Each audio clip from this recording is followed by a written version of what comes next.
Hallo, ich heiße Theresa Wensing und ich bin Stickkünstlerin. Ich produziere meine eigenen Designs und verkaufe die Vorlagen auf Etsy. Durch virale Reels und TikTok erreichen meine Muster viele Menschen, die so wie ich vorher gar nicht wussten, wie modern und progressiv Sticken eigentlich sein kann. Ich hatte schon immer das Gefühl, ich sei recht kreativ, hatte aber noch nicht die richtige Disziplin für mich gefunden, bis ich durch Zufall auf Sticken als Lockdown-Hobby gestoßen bin.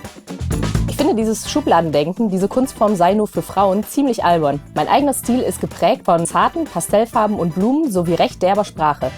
Mit dieser Kombination erstelle ich sogenannte Negativschriftdesigns, in denen sich mein Charakter und besonders mein Humor widerspiegeln. Ich brenne dafür, mehr und mehr Menschen von diesem alten und doch so wandelbaren Handwerk zu überzeugen. In diesem Domestika-Kurs wirst du lernen, Stickkunst mit Lettering auf verschiedene Weisen zu kreieren und anzuwenden.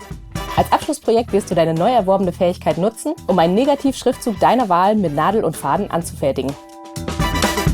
Zunächst wählen wir unsere Materialien aus, unter anderem Garn, Rahmen und andere Werkzeuge. Dann fädeln wir die Nadel ein, schneiden den Stoff zurecht und spannen ihn in den Stickrahmen. Außerdem zeige ich dir die Procreate Basics sowie die verschiedenen Grundstiche, die wir in dem Kurs verwenden. Als nächstes gehen wir auf Ideensuche, entwerfen unser Design und übertragen es auf den Stoff. Danach gebe ich dir ein paar Tipps fürs Sticken und dann legen wir ganz entspannt los. Anschließend ziehen wir den Stoff nochmal stramm, befestigen ihn am Rahmen und setzen das fertige Produkt für Instagram in Szene. Zum Ende des Kurses wirst du in der Lage sein, wunderschöne und einzigartige Stickmotive zu verschiedenen Themen auszuführen, selbst mit unhöflichem oder frechem Text.